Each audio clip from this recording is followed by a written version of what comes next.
복 있는 이에게 불행은 근접 못한다. 원산 스님. 당나라 두 번째 임금은 태종으로 이름이 이세민입니다. 어느 날 사주가 같으면 팔자도 같은지 궁금해진 그는 신하들에게 자신과 같은 사주를 지닌 사람을 찾도록 명했습니다. 그 결과 두 사람이 나타났는데 태종은 그들에게 사는 형편을 물었습니다. 한 사람이 먼저 말했습니다.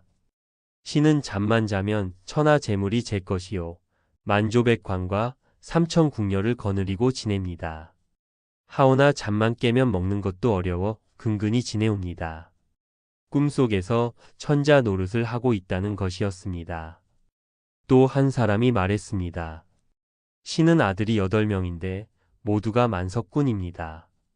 정월 초하루부터 7일마다 한 번씩 아들 8명이 번갈아 가며 찾아와서는 비단 옷과 진수성찬으로 정성을 다하고 있습니다. 이 사람은 천자인 나보다 더 복이 많은 듯 하구나. 걱정을 좀 만들어 주어야겠다.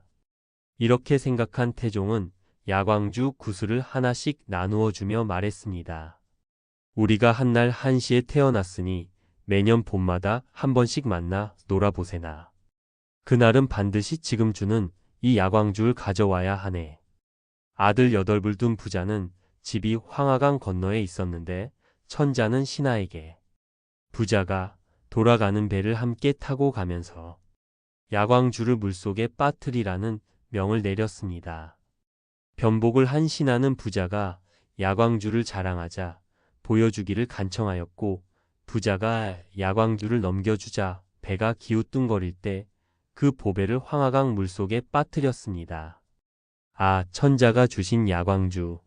큰일 났다. 이제 죽겠구나. 부자가 태산 같은 걱정을 하며 지낸 지 사흘이 되던 날 황하강 강변에 사는 소작인이 잡은 잉어를 들고 부자의 집으로 찾아왔습니다. 그런데 그 잉어의 배를 갈라보니 야광주가 들어있는 것이 아니겠습니까? 워낙 복을 많이 지어 놓았기에 구슬을 삼킨 잉어가 잡혀 그의 집으로 온 것입니다. 그 이듬해에 사주가 같은 세 사람은 다시 모였습니다. 천자는 구슬을 잃어버린 황하강 건너의 부자가 근심 걱정으로 피골이 상접되어 있을 것이라 생각하고 있었는데 상상 외의 부자는 좋은 얼굴로 나타났고 구슬을 천자에게 보여주는 것이었습니다.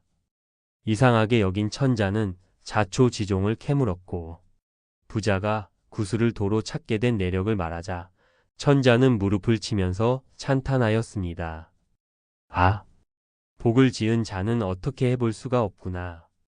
그대가 천자보다 복을 더 받는 것 같아 걱정을 주려고 일부러 구슬을 잃게 만들었는데 그 구슬이 고기 뱃속으로 들어갔다가 그대의 걱정을 명쾌해 주었구나. 그리고는 두 사람에게 호를 하나씩 내렸습니다. 밤마다 꿈속에서 천자 노릇을 하는 그대에게는 몽천자, 근심이 없는 그대에게는 무수왕이라는 호를 내리노라. 이 이야기처럼 내가 지은 복은 남이 결코 어떻게 할 수 없습니다. 천자라고 하여도 하느님이라 하여도 어떻게 할 수 없습니다. 닦은 복의 과보는 반드시 자기가 받지 결코 다른 데로 가지 않습니다.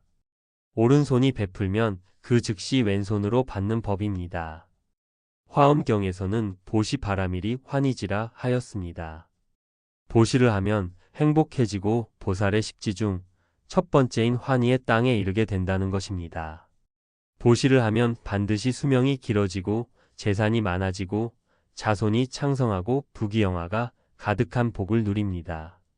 어찌 이 좋은 보시를 행하지 않을 것입니까? 모든 불자들이여 우리는 복 있는 사람이 되어야 합니다.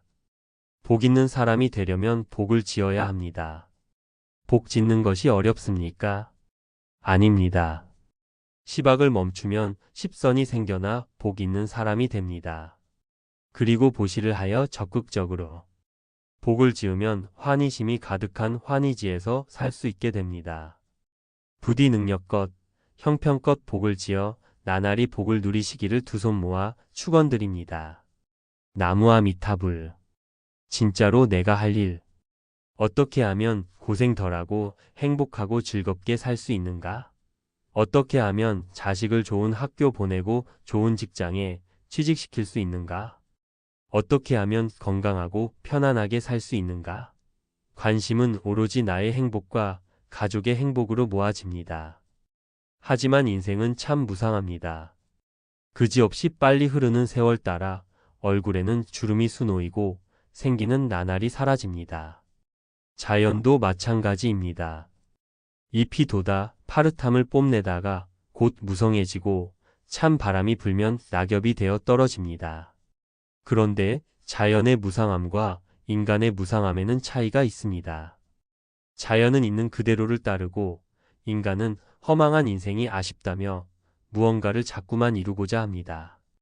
밝고 맑은 마음으로 자연스럽게 이루려는 것이 아니라 욕망 따라 나를 돋보이게 하기 위해 욕락을 성취하고자 합니다.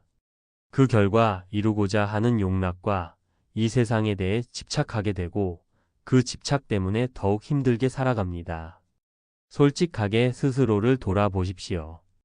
이제까지 부귀영화와 행복을 추구하였지만 과연 몇 날이나 영화롭고 행복하게 살았습니까? 일이 바쁘다는 핑계로, 힘들다는 핑계로 사랑하는 가족이나 절친했던 친구와 나눈 시간은 또 얼마입니까? 우리가 살고 있는 이 풍진 세상은 비바람이 몰아치고 먼지가 가득한 세상입니다. 거칠고 탁하여 편안하지 못한 세상입니다. 이러한 세상에 살고 있기에 정신을 바짝 차려야 합니다. 휘날리는 먼지를 모으려 하거나 바람을 움켜잡으려 해서는 안 됩니다. 또 먼지와 바람을 싫어하여 도망만 치면서 살아서는 안 됩니다. 오히려 이 풍진 속에서 무상한 인생살이 속에서 스스로 해야 할 참다운 일을 찾아야 합니다. 천만금으로도 살 수 없는 참다운 일을 찾아야 합니다. 꼭 불교와 관련된 일을 하라는 것이 아닙니다. 왜냐하면 어떠한 일을 하든 바른 원을 품고 성실하게 살면 부처님의 가르침을 따르는 삶이 되고 모자람 없는 행복을 누릴 수 있기 때문입니다. 그러므로 내가 지금 이 생에서 진짜로 해야 할 일을 하면서 살아야 합니다. 진짜로 내가 할 일. 그것이 무엇입니까? 그것은 누구도 모릅니다. 누구도 일러주지 못합니다. 나만이 찾을 수 있고 나만이 알 수 있습니다. 이 풍진 세상에 내가 진짜로 꼭 해야 할 일이 무엇인지를 지금 나이에 내가 여기에서 참으로 해야 할 일이 무엇인지를 진지하고 깊이 있게 돌아보십시오.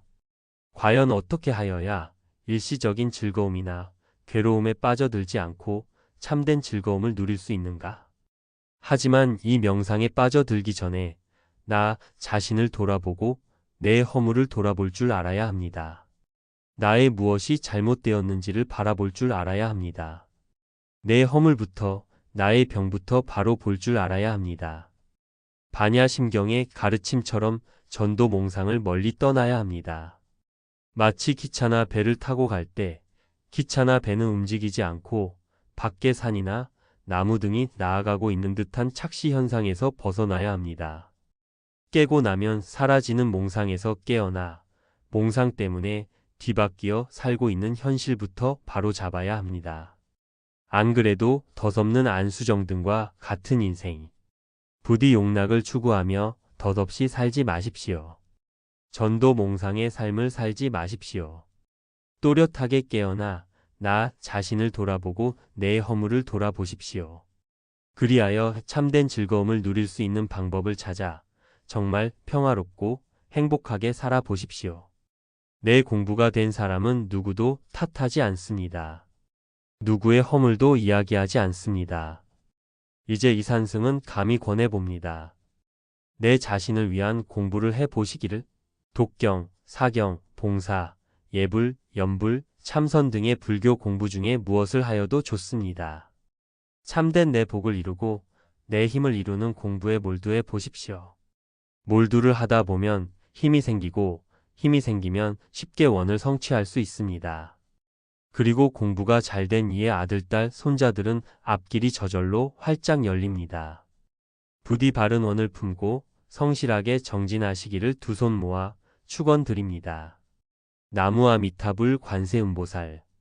사흘 동안 닦은 마음 천년토록 보배되고 100년 동안 탐한 물건 하루아침 티끌대네.